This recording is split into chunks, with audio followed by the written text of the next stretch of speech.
Hello बच्चों, हम कर रहे हैं accounts class 11 accounting equation. Accounting equation का फर्स्ट क्वेश्चन है एक्सरसाइज के बैक से। Starting business with cash ₹45,000। Second equation है open a bank account with deposit ₹4,500। Third है bought goods from MS son and company for ₹11,200।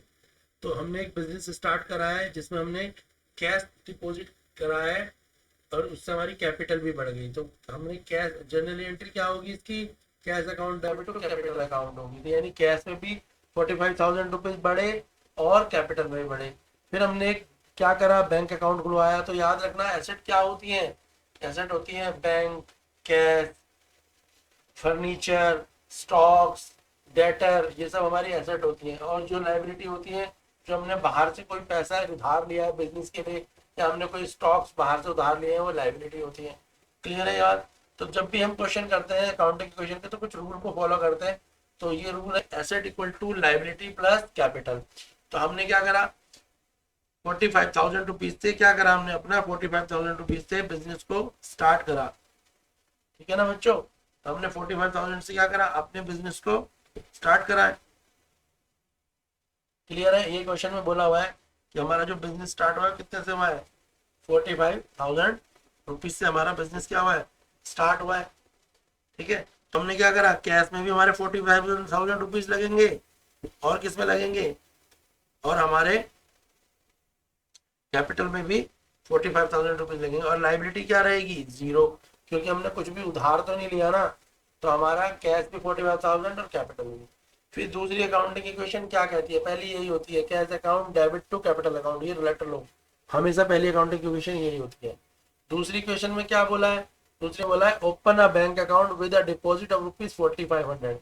हमने bank account खोला है और जिसमें ₹4,500 जमा कराए हैं। तो जब हमने 4500 जमा कराए होंगे तो कैश में से हमारे 4500 कम हो गए होंगे और वो हमने कहाँ डाल दिए होंगे, बैंक में डिपॉजिट कर दिए होंगे।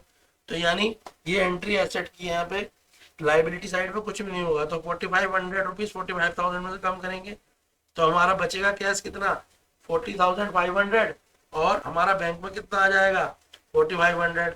और दूसरी तरफ जो कैपिटल है वो हमारी 45 रहेगी और लाइबिलिटी जीरो रहेगी। यानी एसेट अभी भी हमारी सेकंड इक्वेशन में लाइबिलिटी और कैपिटल के सम के इक्वल है।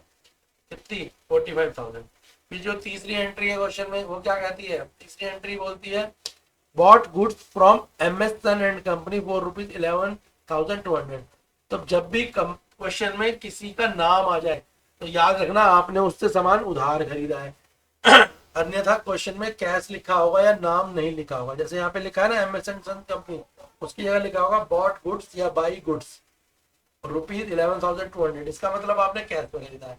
पर अगर आपने किसी से उधार में खरीदा है तो आपको हमेशा उसमें नाम मिलेगा। और जब आपने उधार में खरीदा है तो यानी आपकी ना तो कैश में कोई कमी आएगी ना आप, ठीक है ना, कोई आपके कैश में कमी नहीं आएगी। तो एंट्री क्या होगी, एंट्री हो जाएगी कैश तो सेम रहेगा और आपका बैंक भी सेम रहेगा, पर आप पे स्टॉक आ जाएगा कितने का, ₹11,200 का।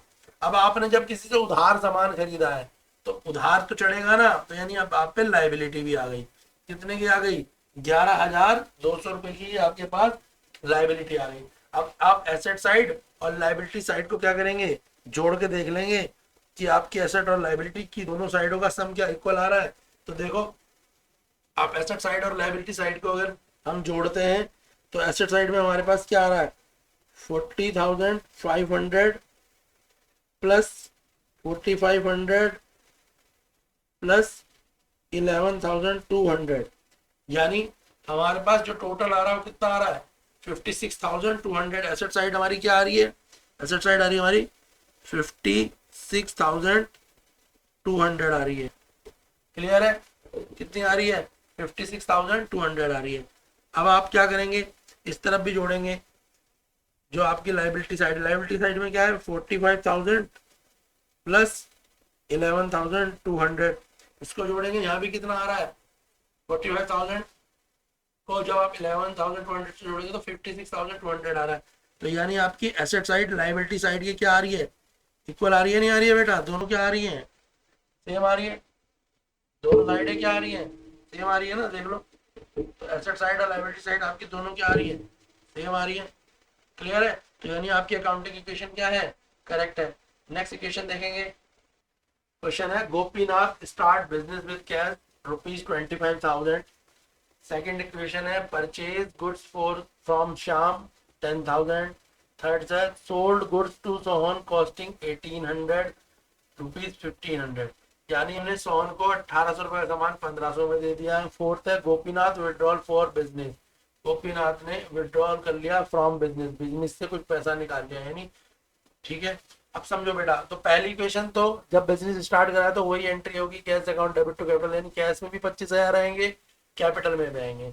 दूसरी क्वेश्चन में देखो हमने परचेज करा है गुड्स फ्रॉम श्याम, श्याम से हमने गुड्स खरीदा है तो हमारे लिए लाइबिलिटी है। जब हम, क्योंकि यह नाम में लिखा है तो हमने श्याम से गुड्स खरीदा है मगर उधार में खरीदा है तो लाइबिलिटी है। मगर तीसरी क्वेश्चन में सोल्ड गुड्स टू सोहन, हमने सोहन को गुड्स उधार में दिया है। जब हम किसी से उधार सामान लेते हैं तो हमारी लाइबिलिटी बढ़ती है, मगर जब हम किसी को उधार में सामान देते हैं तो हमारी एसेट बढ़ती है, क्योंकि हमारा डेटर बढ़ता है, देनदार बढ़ता है। तो हमने सोहन को गुड्स दिया है 1,800 रुपए का गुड्स, कितने में, 1,500 रुपए में। तो हमने गुड्स तो महंगा था, दिया हमने सस्ते में, यानी स्टॉक होते हैं गुड्स, तो हमने वो सस्ते में दे दिया सामान, तो यहाँ हमें थोड़ा घाटा आया है। फोर्थ है गोपीनाथ विड्रॉल फ्रॉम बिजनेस, और गोपीनाथ ने विड्रॉल करा है बिजनेस से कुछ पैसा।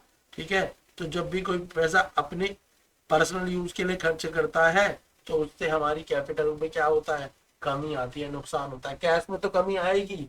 एंट्रियां देखो कैसे होंगी बेटा, तो देखो फर्स्ट एंट्री कैसे होगी इस क्वेश्चन में, बिजनेस स्टार्ट करा था 25,000 रुपीज से, तो फर्स्ट एंट्री में क्या कैश भी 25,000 होगा और कैपिटल भी 25,000 होगी। क्लियर है। दूसरी एंट्री में हमने क्या करा, स्टॉक, क्वेश्चन में दूसरी एंट्री, पहली एंट्री तो सबको पता है, दूसरी एंट्री में क्या बोला है, परचेज करा गुड्स फ्रॉम श्याम, श्याम से हमने 10,000 का सामान उधार खरीदा है, क्योंकि नाम जब लिखा हो यानी हमने उधार लिया है। तो जब उधार लिया है तो हमारे पैसे तो उतने ही रहेंगे, तो कैश तो हमारा 25,000 रुपये रहेगा और हमारे पे 10,000 का सामान भी आ जाएगा। पर 10,000 के सामान के साथ साथ हमारे पे क्या आ गई, 10,000 की लाइबिलिटी भी आ गई। तो सेकंड इक्वेशन का टोटल भी देखो, एसेट साइड में 35,000 होगा और जो लाइबिलिटी साइड है उसमें भी 35,000 होगा। क्लियर है।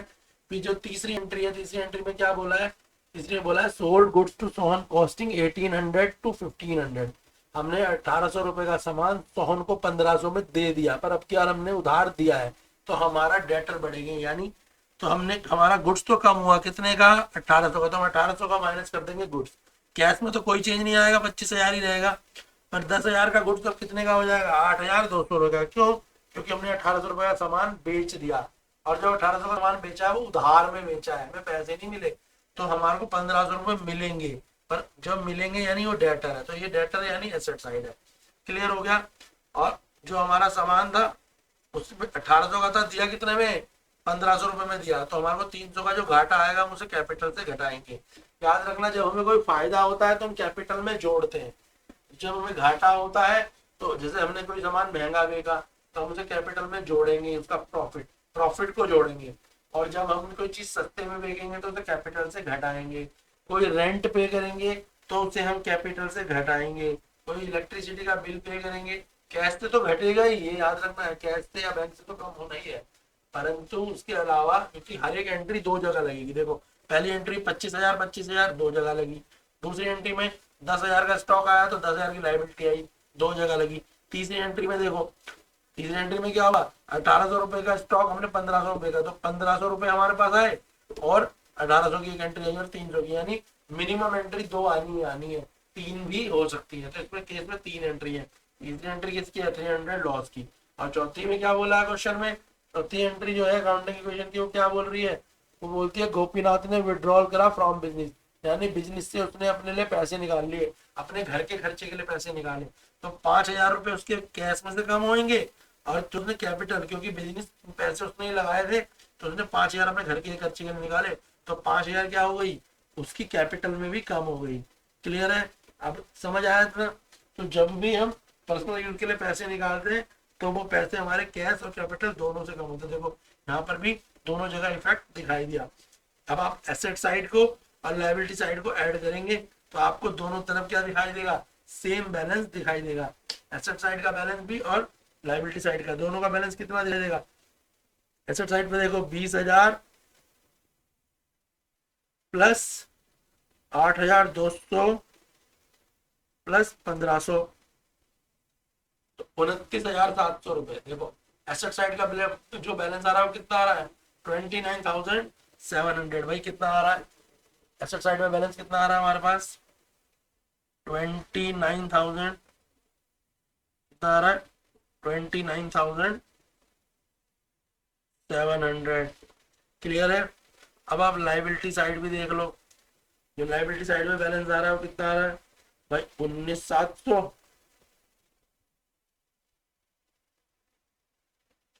प्लस 10,000, 29,700। देखो 19,700 में 10,000 जोड़ेंगे तो क्या आएगा, 29,700। तो हमारा एसेट साइड और लाइबिलिटी साइड का बैलेंस दोनों का क्या आया बेटा, सेम आया ना। तो यानी हमारा जो हमने क्वेश्चन करा है वो ठीक करा है, बिल्कुल क्लियर है, क्योंकि हमारी एसेट और लाइबिलिटी इक्वल आनी चाहिए। पर आपको एग्जाम में कैलकुलेटर नहीं मिलेगा, तो आपको खुद करके देखना है। नेक्स्ट क्वेश्चन देखेंगे। क्वेश्चन थर्ड है, स्टार्ट बिजनेस विद कैश 50,000। 50,000 रुपए से बिजनेस स्टार्ट कराया है, यानी कैश भी 50,000, कैपिटल भी 50,000। सैलरी पे करी है 2,000 रुपए, ठीक है, तो ये कैश में से भी जाएगी और कैपिटल में से भी जाएगी। वेजेस आउटस्टैंडिंग, अब ये तुम्हें देखनी है इन्वेस्टमेंट कैसी है, इसकी एडजस्टमेंट कैसे होगी। कोई पैसा था जो पहले नहीं दिया था, 200 रुपये वो देना है। Interest due but not paid, 100 रुपये इंटरेस्ट था जो पहले से बकाया है वो भी नहीं दिया है। और रेंट पेड इन एडवांस, और रेंट कुछ हमें एडवांस में मिला है। इन ये तीनों एंट्री अच्छी हैं, लास्ट की तीनों एंट्री तो देखो कैसे होंगी, इनको समझो अच्छे तरीके से। तो फर्स्ट एंट्री क्या होगी, 50,000 रुपीज कैश में आएगा और 50,000 रुपीज कैपिटल में आएगा, ये एंट्री तो आपको पता ही है। सेकेंड एंट्री में क्वेश्चन में क्या बोला है, सेकेंड एंट्री में बोला है सैलरी पेड 2,000 रुपीज, 2,000 रुपए सैलरी पे करी है। तो हम क्या करेंगे, जो कैश है उसमें से भी 2,000 रुपए माइनस कर देंगे और जो कैपिटल है उसमें से भी, क्योंकि जो भी खर्चे होंगे याद रखना एक्सपेंस कैश में से और कैपिटल में से माइनस होगी, और कोई प्रॉफिट आएंगे तो कैश में तो जोड़ेंगे ही, पर वो कैपिटल में भी ऐड होते हैं। तो प्रॉफिट हमेशा कैपिटल को बढ़ाते हैं और खर्चे कैपिटल को घटाते हैं। खर्चे कुछ भी हो सकते हैं, रेंट हो सकता है, इलेक्ट्रिसिटी बिल हो सकता है, वेजेस हो सकते हैं, सैलरी हो सकती है, कोई आउटस्टैंडिंग हो सकता है। क्लियर है। तो 2,000 रुपए यहाँ से हमने सैलरी कैश से माइनस करी, 2,000 रुपए कैपिटल से, तो हमारा जो कैश है वो घट के हो गया 48,000 और हमारी कैपिटल भी रह गई 48,000। थर्ड एंट्री देखेंगे, थर्ड एंट्री क्या है, वेजेस आउटस्टैंडिंग ₹200। कोई हमने वेजेस पता है ना क्या होते हैं, वेजेस होता है जो हम मजदूरों को देते हैं, पर डे के हिसाब से पैसे देना। सैलरी हम मंथली बेस पे देते हैं और वेजेस कैसे देते हैं, पर डे के हिसाब से। किसी ने 4 दिन काम करा तो उनसे 4 दिन का पैसा देंगे, मेहनत आना, उसे वेजेस कहते हैं। तो 200 रुपए का वेजेस था। तो देखो वेजेस में क्या करते हैं, वेजेस की जब भी हम एंट्री करते हैं तो उसमें एसेट का कोई लेना देना नहीं होता, तो हम क्या करेंगे, 200 रुपए तो माइनस करेंगे, किससे, 200 रुपए माइनस करेंगे और 200 रुपए ही प्लस करेंगे, किसमें, लाइबिलिटी में 200 रुपए प्लस होंगे और 200 रुपए कैपिटल से माइनस होंगे। तो यहाँ पर सिर्फ जब भी आउटस्टैंडिंग आपको दिखाई देगा तो आपको याद रखना है कि ये जो एडजस्टमेंट है सारी कहाँ होगी, ये कैपिटल और लाइबिलिटी में होगी, इसका एसेट से कोई लेना देना नहीं है।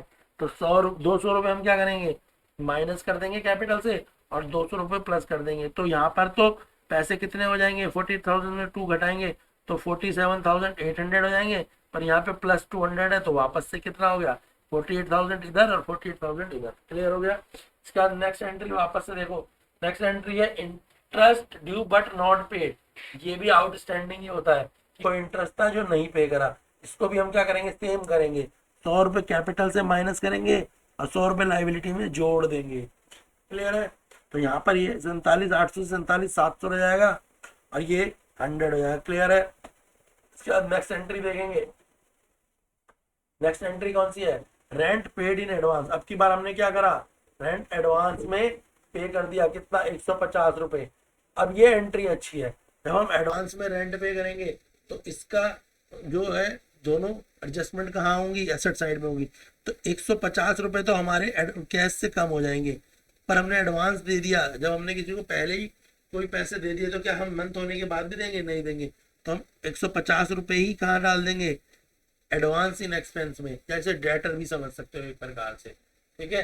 तो 150 रुपए हम उसकी कैश से कम करेंगे, पर 150 रुपए ही एसेट साइड में प्लस भी कर देंगे।